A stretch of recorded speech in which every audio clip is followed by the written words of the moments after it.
Bienvenue sur les news de Samy. Aujourd'hui, on va parler de l'actualité. On va revenir un petit peu sur les propos. Vous savez, je suis tombé sur une vidéo qui contextualisait la prise de parole du président algérien Abdelmajid Tebboune. Donc, on va revenir sur ses propos parce que ce qu'il dit, c'est très intéressant. Et souvent, dans cette caste politico-médiatique, elle vous ment, hein. On a pu le constater en Occident. La caste politico-médiatique vous ment. Et ils ont un délire, par exemple, avec les enfants. Ils vous ont menti avec les gilets jaunes. Les gilets jaunes, c'était quand même quelque chose d'exceptionnel. On nous a menti pendant l'histoire du pass sanitaire, hein, pour pas parler du truc dont on ne peut prononcer le nom, sous peine d'être censuré. On nous a menti avec Biden, on nous a menti avec Epstein, on nous a menti avec P. Diddy, on nous a menti avec toutes ces choses-là. Et souvent, d'ailleurs, ça revient avec l'histoire des enfants, bref. Et donc, il faut bien comprendre que la politique occidentale, ceux qui nous dirigent, cette caste politico-médiatiques qui ne pensent pas aux intérêts de la France, sont en train de nous envoyer sur un mur. Et ce mur-là, c'est les tensions avec, par exemple, on ne sait pas pourquoi. Alors, on dit Macron, mais c'est toute la politique, c'est toute. On nous met en tension avec nos partenaires économiques. Alors qu'on nous met en tension avec la Russie, on nous met en tension avec l'Algérie, on nous a mis en tension avec l'Iran qui était notre premier importateur de voitures, etc. Oui, mais Samir, peut-être qu'il y a des choses on n'est pas d'accord. Bah justement, quand tu veux influencer positivement sur une politique étrangère, tu gardes les contacts. C'est en ayant des contacts que tu peux justement dire, regardez, voilà, on peut discuter, regardez, on est des partenaires économiques, s'il vous plaît, est-ce que vous pouvez... Mais si tu coupes tout, eh ben la personne, elle va trouver ailleurs. Vous voyez ce que je veux dire? Ça n'a pas de sens. Et donc... par exemple, vous pouvez voir que les Américains, eux, continuent. Hein. Ils continuent de faire du business avec tous ceux, avec la Russie, avec l'Iran et ainsi de suite. Enfin, bon, bref, pas trop rentrer en profondeur là-dessus. Donc, on va discuter sur ça parce qu'il dit des propos qui sont pertinents et ça me permet aussi de faire une transition sur les propos. J'avais pas vu que Myriam Palomba, j'ai pas besoin de vous la présenter, avait fait un échange, un débat avec Meilleur Habib, le petit Meilleur Habib. Donc on va analyser ça, on va regarder, et ça me permet de vous dire que c'est vrai que je devais l'avoir en interview, Myriam, comme tant d'autres, hein, le conseiller de Macron, etc. Enfin, il y en a plusieurs avec qui un docteur en géopolitique, je sais pas quoi, en Russie. Il y a tout plein de personnes là que je vais recevoir, mais comme vous le saviez, voilà, un peu de fatigue, je sais pas, un peu tout, etc. Donc encore une fois, merci pour ceux qui ont décidé de soutenir. Mais voilà, donc Myriam Palomba, on va la voir. C'est moi qui ai fait défaut, hein. C'est pour ça que vous ne l'avez pas vu encore l'interview. Mais on va la voir. Alors je préviens, Myriam, on va la voir, c'est pour parler de l'actualité en ce moment. Parce que il y a beaucoup de trucs sur les enfants, sur le libre arbitre, sur le consentement. Ça aide beaucoup sur ces choses-là, sur ce on peut rappeler des oppositions contrôlées, mais il y a les oppositions opportunistes et ainsi de suite. Donc, et puis son entrée en politique, moi c'est quelque chose qui m'intéresse de savoir la vision qu'elle a en politique sur ce que c'est la politique, parce qu'elle s'est lancée avec Philippot, ce qu'il en est, l'Union européenne, voilà, c'est un peu global. Moi quand je reçois un invité, généralement, j'essaie que ça soit un peu sommaire et après peut-être l'inviter une autre fois pour un sujet bien déterminé. Donc voilà, donc c'était pour vous préciser. En attendant, pensez à vous abonner, laissez un petit commentaire, un like pour le référencement, me rejoindre sur mes chaînes secondaires. Merci infiniment, mais vraiment pour ceux qui font des dons 46 tipeurs, merci. Merci, ça va vraiment me permettre d'améliorer le contenu et de pouvoir continuer le contenu, hein, je vous mens pas. Et donc et aussi un peu de délester, histoire d'avoir moins de charges de travail. Donc voilà. Alors on va pouvoir démarrer. Donc on va commencer avec cet individu qui prend la parole, ce Français de souche qui prend la parole concernant l'Algérie. Et en fait, en soi, on s'en fout de l'Algérie. Enfin, on s'en fout, façon de parler. Ce qui est intéressant, c'est d'analyser... Excusez-moi, ça ne sera pas coupé au montage. Et ça permet de montrer un petit peu les problématiques entre le peuple français et cette caste politico-médiatique. Cette caste politico-médiatique qui soutient des gens corrompus, comme Netanyahou, comme Zelensky, comme Biden, etc. Et des gens qui sont corrects, on leur tombe dessus. Ils sont là pour leur propre intérêt. Ils ne sont pas pour l'intérêt des peuples. Il faut bien que vous compreniez que tout est lié. Il y a une corruption mondiale et ces gens-là, ils sont nauséabonds, peu importe leur confession pseudo-religieuse ou ceci ou cela, vous inquiétez pas. C'est comme dans P. Diddy ou Epstein, etc. Vous inquiétez pas qu'il n'y a pas de... Là, il n'y a pas de conflit. Et l'exemple même, c'est ce qui se passe en Syrie. Vous avez vu ce qui se passe en Syrie? On a quand même un président Assad qui est certes mauvais, enfin il passe pas un ange quoi, c'est pas un ange, mais j'ai envie de dire, en attendant c'était un pays qui n'était pas endetté, qui vivait en paix, où les juifs, les druzes, les musulmans, les chrétiens, etc. vivaient en harmonie, et ainsi de suite. Et on a financé des terreaux, tout ça pour déstabiliser le pays, on a financé des terreaux, et maintenant on est en train de serrer la main à des terreaux quoi. Non mais attendez, non mais c'est un truc de fou quoi. Donc vous voyez bien qu'ils ne sont pas là pour la paix ni pour l'intérêt du monde et du peuple. En définitive. Enfin bref. Écoutez ce qu'il dit, et après ça va me permettre de faire une transition sur Myriam Palomba. Donner mon avis, mon humble avis, en tant que citoyen français par rapport au discours de... Parce qu'il faut bien comprendre que cette caste politico-médiatique, pour vous vanter Biden, on nous a raconté des bobards. Pour le pass sanitaire, on nous a raconté des bobards. Pour nous faire détester la Russie, on nous a fait raconter des bobards. Pareil pour l'Algérie. Et j'entends beaucoup de gens nous parler de l'Algérie. Oui, repentance, repentance. Quelle repentance? Il n'y a pas eu de repentance. L'Algérie n'a jamais demandé 1 euro. Elle n'a jamais demandé 1 euro. Souvent, ça, c'est les gens de gauche qui vous disent « Oui, mais bon, il faut les indemniser. » Indemniser de quoi, la vie humaine? Elle n'a pas de prix. Elle n'a pas de prix. Enfin, c'est quand même fou. Enfin bref, écoutez ce qu'il dit. Du président algérien, Abdelmadjid Tebboune. Donc, premièrement, oui, moi je suis entièrement d'accord. Il faudrait reconnaître ce qu'a fait la France à cette époque, de la colonisation, de la guerre d'Algérie, toutes les horreurs que la France a pu commettre, les crimes de... Alors, la colonisation, c'est pas le plus... C'est-à-dire que pour les Algériens, c'est pas le plus... Il y a des périodes. C'est pas ce qui est terrible. C'est pas oui, on vous a colonisé. Non, c'est ce qui s'est passé. Comment ça s'est passé? Oui, il y a des périodes où des nations peuvent se faire, etc. C'est la manière dont c'est passé.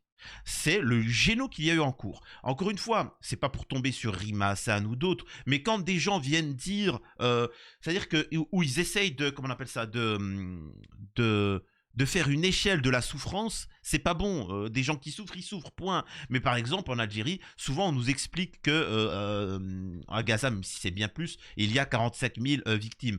En Algérie, 45 000, dans une ville, c'était une journée. En une journée, 47 000. Voilà, en une journée. Donc comprenez-le bien que c'était chaud. Faut bien comprendre que c'était chaud ce qui s'est passé. C'est en millions de victimes. guerre, les crimes contre l'humanité. Donc oui, il faut le reconnaître. Bien sûr qu'il faut le reconnaître. À un moment donné, il faut savoir faire son mea culpa. Deuxièmement, parce que je ne savais pas, il paraît qu'on a des crânes algériens dans notre pays. Je l'ai appris par l'intermédiaire d'une vidéo de Mehana. J'en profite pour y passer. Salut camarades. Effectivement, il faut savoir que l'État français conserve des dépouilles humaines. Parce que en fait, il faut comprendre que c'est des psychopathes. Ces gens-là sont des fous. Alors qu'ils conservent des dépouilles, je sais pas pourquoi. C'est pour ça qu'il faut bien que vous compreniez que c'est une caste qui est assez particulière, qui consomme des enfants. Donc voilà. Donc quand on vous dit que l'Algérie est méchante, alors qu'elle vous dit, est-ce qu'on peut récupérer les dépouilles des martyrs, de gens qui sont morts au combat? Est-ce qu'on peut récupérer ces dépouilles-là, s'il vous plaît? Tu vois. Donc c'est ça. Et l'État nous explique que l'Algérie, je répète, l'Algérie, c'est comment on pourrait appeler ça? C'est le cache-misère. Ils mettent la poussière sous le tapis algérien. Voilà. Quand il y a un problème en France, on nous parle de l'Algérie. Tu vois, on nous parle de liberté d'expression alors que la liberté d'expression, elle est bafouée en France. En Algérie, il y a une liberté d'expression, il y a une liberté aussi au consentement concernant les injections, concernant un peu tout ça. En Algérie, les pédos, ils finissent, c'est la peine capitale. Et en France, bien évidemment, on les protège. Donc il y a un moment, il y a une problématique derrière, tu vois. Donc, Parce qu'il fait des super vidéos, allez voir, hein, il fait un super job. Donc j'ai appris ça, je c'est connais pas. encore une infamie, c'est immonde, une horreur de plus. Donc on doit absolument rendre les dépouilles. Donc là, ça, c'est le peuple français. Le peuple français vous explique, entre guillemets, à vous, même vous, Africains ou des choses comme ça, encore une fois, et c'est ce que je répète, il faut bien comprendre que la colonisation, slavage, des choses comme ça, les mêmes qu'ils ont fait du sale en Afrique ou ailleurs, ou en Chine, je répète, en Chine, parce que souvent, les Européens, ils ont peur un petit peu de la Chine qui monte et leur font les resserrer les pompes. Les Chinois, les Européens aussi leur ont fait du sale. Hein. Bref. Et donc, derrière, enfin bref, je sais pas quoi vous dire. Hein. Franchement, on va écouter. Je vais arrêter de couper à chaque fois. De martyrs algériens, hein, à l'Algérie. Ça n'a rien à faire ici. C'est une honte de plus. En plus, oui, on doit nettoyer le désert algérien, hein, de nos déchets nucléaires, étant donné que c'est nous qui les avons mis. C'est nous qui avons fait les essais. Donc c'est à nous de nettoyer la crasse qu'on y a mis. C'est tout à fait normal. Donc à un moment donné, pareil, il faut prendre ses responsabilités. Tout ça, c'est mon humble avis. Hein. Je voulais dire aussi, il faut arrêter de se mêler de la politique intérieure de l'Algérie. Ça ne nous regarde pas. Hein, exemple, Sansal, hein, on parle de liberté d'expression. Nous, en France, hein, quand c'est Soral et Dieudonné, il n'y a pas de liberté d'expression. Donc exactement, c'est-à-dire que là, il dénonce une chose, il dit mais pourquoi on va se casser la tête avec un Boualem Sansal qui, alors, en France, on interdit, mais alors là, alors c'est quelque chose de tabou, hein, Dieudo et Sora, c'est quelque chose de tabou en France, mais il explique que non, on les censure, mais j'ai envie de dire, ne va même pas aussi loin, va pas aussi loin. Myriam Palomba, pour avoir dénoncé des choses comme ça, on l'a censuré. Quand on voulait, ne serait-ce que pour le pass sanitaire, émettre une hypothèse, c'est-à-dire que de dire est-ce qu'on peut apporter une réflexion, on était censuré. On a quand même, les gens ont perdu leur travail, il y en a qui ont perdu la vie, la santé. Il y a eu quand même beaucoup de choses. Quand tu voulais manifester en tant que gilet jaune pour des réformes, pour plus de démocratie, on te faisait perdre un œil ou une main ou autre. Quand tu dénonces, peut-être, si tu veux, maladroitement, pour ceux qui voudraient me parler là-dessus, du fait qu'il y ait des enfants qui disparaissent, les réseaux pédos, les choses comme ça, je m'en fous, moi, d'Erinochrome, tout ça, je parle pas de ça, moi. Pour moi, parce qu'en fait, on s'en fout du truc.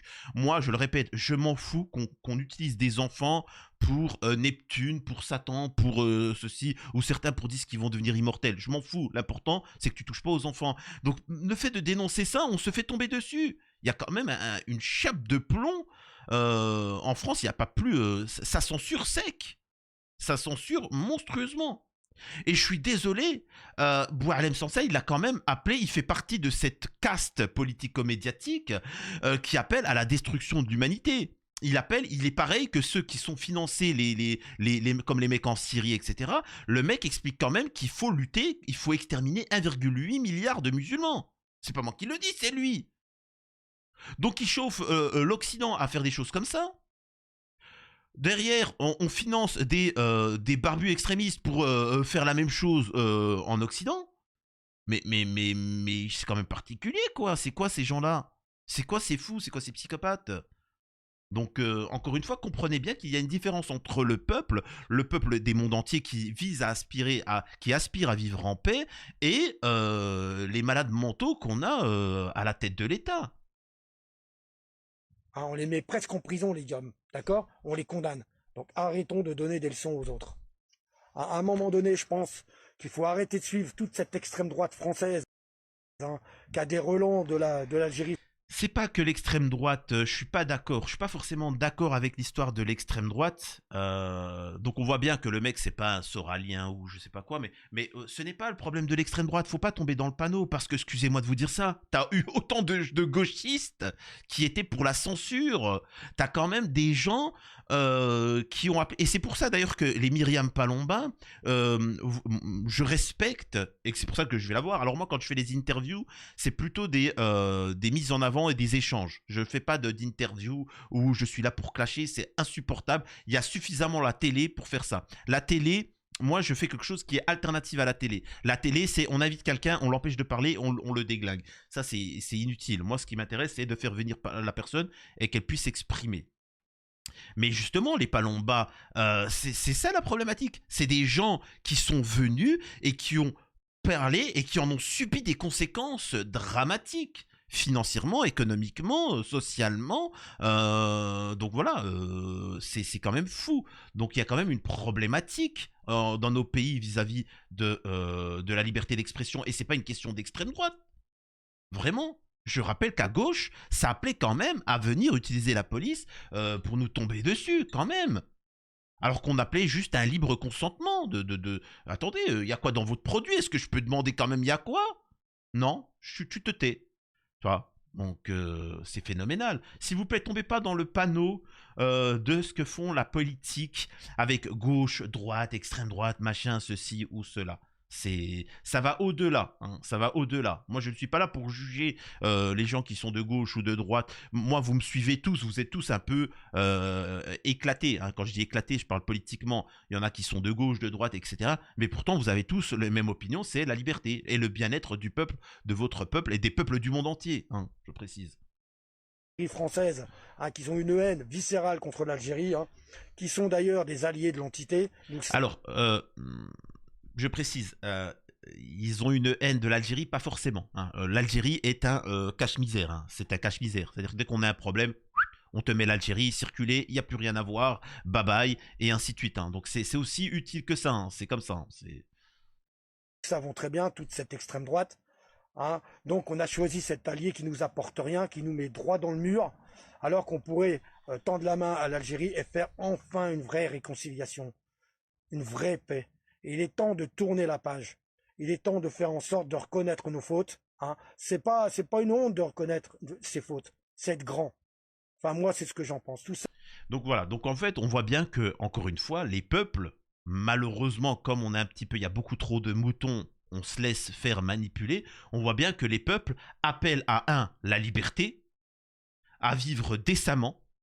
Et en respect, ils demandent de la respectabilité et c'est tout. Ça, voilà, ils appellent pas à la haine envers les autres. Donc encore une fois, c'est pas nous à l'heure actuelle qui allons en Afrique avec le franc CFA et qui dominons et qui créons de l'instabilité. C'est pas nous Français de base qui avons financé des terreaux en Algérie pour essayer de déstabiliser. Et les services secrets algériens ont réussi à choper certains des services secrets français qui appelaient à la destruction de l'Algérie de l'intérieur. Et ainsi de suite. Ces gens-là sont des psychopathes, hein, faut bien le comprendre. Tu vois. Donc voilà, donc c'était vraiment ce que je voulais vous montrer et ça me permet de faire une transition sur Myriam Palomba. Donc on passe à Mimi. Et vous allez voir. Alors, elle a pu dire, hein, parce que moi j'analyse tout hein, avec émotion sur le moment, sur des personnages et ainsi de suite, ce que j'ai comme actu, etc. Vous savez, j'ai discuté avec elle à plusieurs reprises et j'ai analysé un peu sur certains propos, ou moi des propos que j'aurais pu considérer comme problématiques. Et c'est toujours intéressant de voir comment la personne pense, parce que elle a été éduquée avec une mentalité de base de gauche. Hein, le problème, c'est que quand tu es de gauche, parfois tu peux, sans le savoir, tenir des propos désobligeants. Hein. Je vous ai toujours dit, moi qui suis d'origine algérienne, faut pas croire que le hassisme, c'est que de droite. Hein. Parfois, il est aussi de gauche. Parfois, il est gentil. Parfois, on ne s'en rend pas compte. Et ainsi de suite. Donc, bref. Tout ça, je digresse, mais c'est pour dire qu'il y a des choses intéressantes et qu'il faut entendre les personnes et pas juste leur couper la parole et qui ne s'expriment pas. C'est du même niveau. Là, elle va parler d'Elon Musk. Elon Musk, encore une fois, il ne faut pas caricaturer les gens en les mettant... parce qu'ils vont soutenir une chose ou autre, de dire qu'ils sont racistes. Regardez. Que vous maîtrisez peut-être un petit peu mieux depuis l'Europe. Est-ce que votre regard sur cet engagement politique de Musk, est-ce qu'il en fait un petit peu trop en ce moment ou pas? Alors, moi, je ne suis pas pour que, effectivement, on ait une ingérence américaine comme ça à tout va dans les élections de chaque pays. Après, je me méfie. Moi, je connais pas bien l'AfD. Alors oui, on le décrit comme un parti d'extrême droite. Effectivement, il y a matière à dire, mais à la base, c'est surtout un parti souverainiste. C'est un parti souverainiste, et on sait que Elon Musk a aussi beaucoup soutenu Nigel Farage. Il lui a même proposé Nigel Farage, partisan du Brexit, qui a permis à l'Angleterre de retrouver sa souveraineté. Il lui a même proposé 100 millions de dollars. Donc oui, on sait très bien qu'Elon Musk est dans une guerre importante avec l'Union européenne, et notamment avec monsieur Thierry Breton, qui est le monsieur censure de l'Union européenne. Donc oui, je comprends qu'il puisse soutenir un parti comme l'AfD. Est-ce que c'est un parti d'extrême droite, comme on dit aujourd'hui en France, que le Front National est un parti d'extrême droite? Je suis pas qualifiée pour vous le dire, mais en tout cas, effectivement, je pense qu'il soutient surtout la volonté souverainiste de ce parti. Exactement, c'est-à-dire que Elon Musk, il est pas là en train de se dire ah bon, ils veulent chasser les migrants, enfin encore que c'est pas ce qu'il dit, c'est-à-dire qu'il veut soutenir tous ceux qui sont pour le souverainisme et pour que les gens ont une liberté, et aussi c'est ça qu'il dénonce, c'est pour ça qu'il est et il dénonce certains partis justement enfin quand même. T'as quand même des partis politiques qui disent que la population est tellement idiote qu'on doit décider en leur nom. Elon Musk, on a beau le critiquer parce que on a quand même des individus, et c'est ancré. J'ai pu débattre avec vous dans des échanges parfois où vous acceptez la propagande de certains qui vous disent on est trop sur Terre. Oh Samir, on est beaucoup trop sur Terre. Mec, on est que 7 milliards, 8 milliards. C'est rien du tout. Moi, on peut mettre ces 8 milliards en Algérie, qu'on aura encore de la place. Ça. Bon, restez à votre place, l'Algérie c'est pas pour tout le monde. C'est UP. Voilà. Mais ça, pourquoi on vous dit ça? On pourrait être facilement 100 milliards sur Terre. On peut être facilement 100 milliards. Pourquoi on vous dit qu'on est trop? Parce que derrière, il y a une propagande, et même au-delà de ça, ça va aller loin. C'est pourquoi on est trop. On est trop, donc en fait, tu vises à quoi? On nous dit qu'il faut être 1 milliard. Donc ça fait quand même 6 à 7 milliards de personnes qu'il faut éliminer. Comment? Par quels moyens? Et pourquoi? Et voilà, vous voyez? Eh ben on utilise l'écologie. On utilise l'écologie, ça veut dire qu'en fait, le problème, par exemple, d'Adolphe, c'est que le mec, il a pas parlé d'écologie. S'il avait parlé d'écologie, oh, y a pas de souci. Pardon, monsieur Adolphe. faut comprendre. Non, mais Samir, Adolphe, il était méchant. Ben, je sais pas. Moi, on a des individus qui disent qui sont beaucoup plus terribles que Adolphe, qui disent il faut détruire quand même 90% de la population de la planète. Et vous êtes tous là, waouh, super, et c'est vraiment de gauche. Allô? On appelle à exterminer 90% de la population. Vous vous réveillez? Et qui va passer le premier? Bah allez-y. Je demande à tous les écolos de se sacrifier. À tous les gens de gauche. Ah non. Ah bah oui, là forcément quand ça vous concerne, là faut pas incroyable. Donc c'est ce que dénoncent les Elon Musk. Enfin c'est ce pourquoi il se bat. Faut bien le comprendre. Mais bon. Et là nous avons Myriam qui s'exprime concernant Amisraël. Comprenez-vous ce mécontentement aujourd'hui? Alors il y en a beaucoup qui me disent pourquoi tu dis certains termes, pourquoi tu transites. En fait c'est juste pour pas le faire. Par exemple la censure. Par exemple certains me disent Samir pourquoi tu dis vilipender, pourquoi tu dis ceci, pourquoi. Mais les gars parce que c'est la censure. Il suffit que tu dis des mots-clés, t'es censuré. Donc voilà, je suis obligé de faire des transitions comme ça, vilipender, et ainsi de suite. Aujourd'hui des Israéliens? Moi, je plains les Israéliens d'avoir quelqu'un comme Monsieur Netanyahou à leur tête. Je suis désolée, il a quand même prouvé qu'il n'était pas capable d'assurer leur sécurité. Les défaillances du 7 octobre sont quand même importantes. Donc, moi, je les plains. Et en plus, il est incapable d'établir la paix dans cette zone. Donc, le peuple israélien est malheureusement sous le feu du Hamas, comme les Gazaouis sont sous le feu du Hamas aussi. Du Hamas, évidemment. Alors, c'est autre chose. Alors, la problématique, mais là, je compte réserver ça à Ofer Braunstein, le conseiller de Macron, l'ex-conseiller de Macron, à cette question. Il faut comprendre, en fait, pourquoi certains juifs du monde entier dénoncent Netanyahou et même en Am Israéli, il faut comprendre que ce qu'il a fait là, il a permis de montrer la politique actuelle d'Israël, ce que c'était. Et donc, vous pouvez être sûr que là maintenant, le monde entier, autant il faut comprendre qu'en Europe, quand il y a eu des pogroms et ainsi de suite, il y a eu les pays musulmans pour accueillir ces populations-là. Là, je peux vous assurer que si, à l'avenir, et c'est de ça qu'ont peur les juifs, c'est qu'à l'avenir, un mec en Allemagne, la politique en Europe change et décide de faire union et d'un seul coup il décide, et ça peut le faire, ne les croyez pas, hein, d'un seul coup d'ôter la vie à tous les juifs, je peux vous assurer d'une chose. Oubliez les pays musulmans. C'est fini. C'est fini. Oubliez les pays du monde entier. Tout le monde va dire, écoutez, c'est plus notre problème. Et c'est ça que les gens ont peur. C'est de se dire, waouh. C'est-à-dire qu'en fait, ils ont sali notre image, ils ont truqué, et maintenant, on n'aura plus de soutien. Parce que cet État-là a dit, nous sommes supérieurs, on va tous vous déglinguer, on va prendre tous les pays, et machin, etc. Donc, forcément, les autres se disent, ah ok, d'accord, bah écoutez, la prochaine fois que quelqu'un vous tombera dessus, c'est le risque. C'est le risque. C'est-à-dire que Netanyahou te dit, je veux le grand Am Israël, je veux que le Messie revienne, Mashiach revienne, et on va vous dominer. C'est ce qu'il dit, tu vois. Le problème, c'est que si ça arrive pas, ça va être problématique. La problématique, ça va être quoi? C'est qu'ils n'ont pas réussi. Je suis pas là pour débattre. C'est aux Palestiniens de choisir, etc. Ils n'ont pas réussi à établir la paix.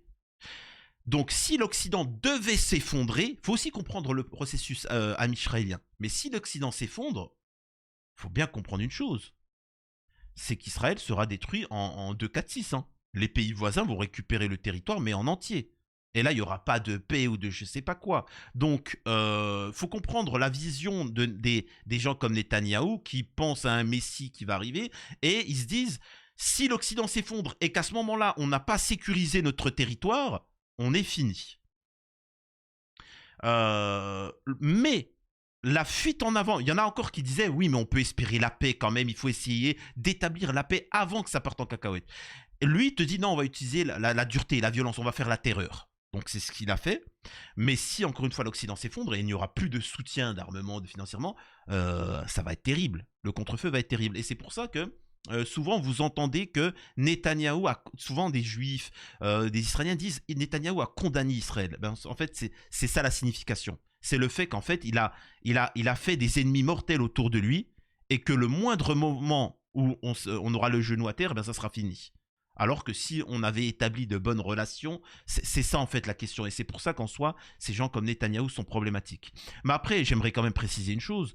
Ça sera le cas, encore une fois, j'en parlerai plus avec Bronstein, mais il faut bien comprendre pourquoi ces gens-là font ça. Hein. Les Netanyahou considèrent, ils ont une idéologie extrémiste juif où ils considèrent que Mashiach va venir et ils vont tous nous dominer. Mais il faut bien comprendre une chose. Ça, c'est une... comment on appelle ça? C'est satanique. Hein.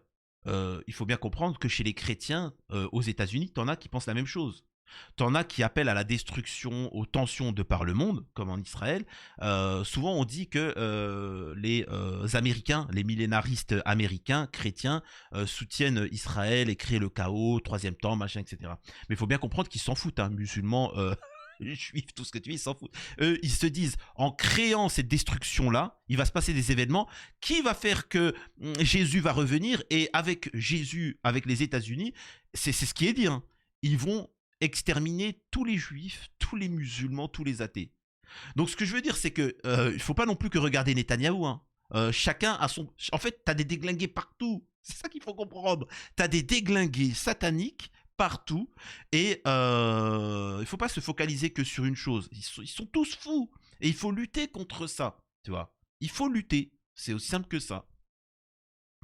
Et la problématique, même si tu te passes d'un côté israélien, là on a, comment il s'appelle, Meir Habib qui dit personne n'a de leçons à donner à Am Israël. Ben, pourtant tu t'es permis de t'en donner énormément à la France. Hein, de critiquer même la France et de dire que la France était une honte et ainsi de suite. Donc ce n'est pas correct.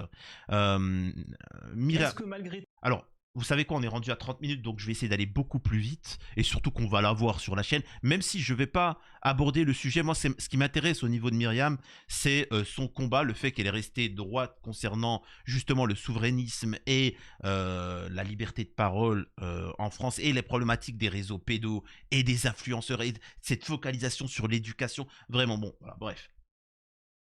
On ne peut pas se rendre en tant que journaliste dans la bande de Gaza et enquêter. Israël perd la guerre de la communication, même les images du 7 octobre sont quasiment oubliées. Bah, totalement. Totalement. Donc voilà, justement, elle est en train de mettre en avant justement cette problématique de l'après. Parce que les meilleurs Habib, en fait, ils fanfaronnent, à l'heure actuelle, ils fanfaronnent. Ils créent comment on appelle ça, comment on appelle juridiquement, une jurisprudence. Donc si demain l'Iran devait déglinguer à Israël, bah, les pays du monde entier vont dire on s'en fout. Bah, ils ont le droit de se défendre. Vous voyez ce que je veux dire? Ils vont dire bon, on s'en fout. Ouais, mais machin, ils vont les mettre dans des camps, machin. On va dire oui, mais ils ont fait ça, Israël. Tu vois, c'est la loi du plus fort. C'est si ils ont le droit. Enfin, vous comprenez un peu la problématique derrière la jurisprudence qu'a mis Netanyahou et ses alliés. Enfin bon. Et c'est pour ça aussi que vous avez pu voir des manifestations monstres en Amisraéli, là où en France d'ailleurs c'est interdit. Donc voilà, bref. Donc là, attendez, je regarde, hein, parce que je découvre, ouais, bon, on s'en fout, ça c'est meilleur Habib comme il est. OMS, alors. Alors là, elle dénonce l'OMS, et elle dit oui, mais tu ne peux pas, comment on appelle ça? Elle dit tu ne peux pas dénoncer l'OMS et soutenir l'OMS lundi, mardi, etc. L'OMS c'est quelque chose qui ne devrait pas exister. Donc voilà, elle reste pertinente sur ses propos. Et voilà, bon voilà, ça c'est. Écoutez, on va s'arrêter là. J'ai pas envie que une vidéo dure plus que 30 minutes. Merci à ceux qui soutiennent la chaîne. N'hésitez pas, si vous voulez qu'elle continue et soulager en tout cas le travail, n'hésitez pas à faire des dons. Encore, je le répète, n'hésitez pas. Vous pouvez faire des dons spontanés et aussi des dons par mois. N'hésitez pas à donner 1 euro, 2 euros, c'est largement suffisant. Puis ceux qui peuvent plus, allez-y. Prenez soin de vous. À la prochaine, c'était les news de Samir.